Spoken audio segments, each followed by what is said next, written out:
zaidi katika shida hii siwezi peke yangu. Ninakuhitaji Bwana unihudumie. Huwezi kaenda mbele za Mungu ukiwa mchafu. Lazima utubu, lazima ujitakase kwanza ndipo uende mbele za Mungu. Haleluya. Mungu aliyesema kwamba umuite yeye atakayetakasa kwa damu ya mwana wake pekee. Haleluya. Bwana Yesu asifiwe. Haleluya.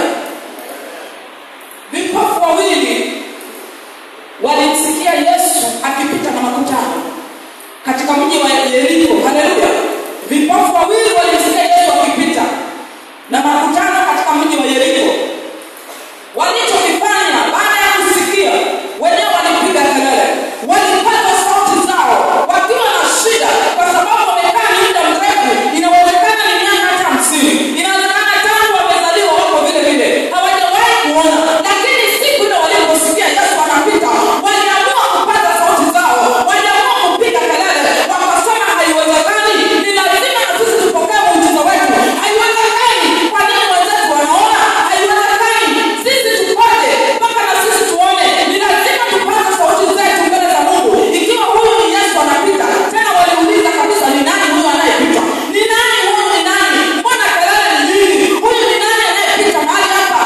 Watu wakamwambia ya kwamba Yesu Nazareti anapita mahali hapa. Wao vipofu walisema ya kwamba mwana wa Daudi turehemu, mwana wa Daudi turehemu, mwana wa Daudi turehemu. Maana walikuwa wanahitaji msaada mbele za Mungu.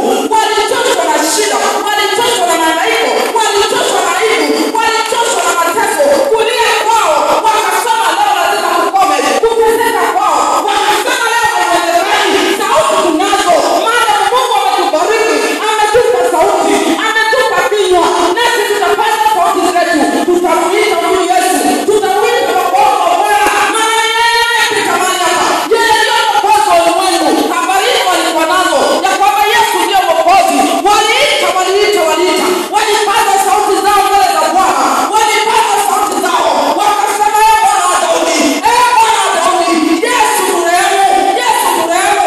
Maana walijua ya kwamba mlango wa kumfikia huyu Yesu, mlango wa sisi kupona macho yetu, ni lazima tuende mbele za Mungu kwa toba. Ni lazima tutubu, ni lazima tutubu, ili Bwana Yesu apate kutuokoa, Yesu apate kutufungua. Ni lazima tutubu. Bwana Yesu asifiwe. Haleluya, haleluya. Tusome katika kitabu cha Mathayo 20. Mathayo sura 20 mstari wa 30 hadi 34. Kitabu cha Mathayo sura 20 mstari wa 30 hadi 34. Amina. Biblia inasema, "Tazama vipofu wawili wameketi kando ya njia, nao waliposikia kwamba Yesu anapita, walipaza sauti wakisema, uturehemu Bwana, mwana wa Daudi." Mkutano wakawakaribia wanyamaze, lakini wao wakazidi kupaza sauti wakisema, uturehemu Bwana, mwana wa Daudi. Yesu akasimama akawaita akasema, mnataka niwafanye nini? Wakamwambia, Bwana, tunataka macho yetu yafunguliwe. Yesu akawahurumia, akawagusa macho yao, mara wakapata kuona wakamfuata. Haleluya, haleluya.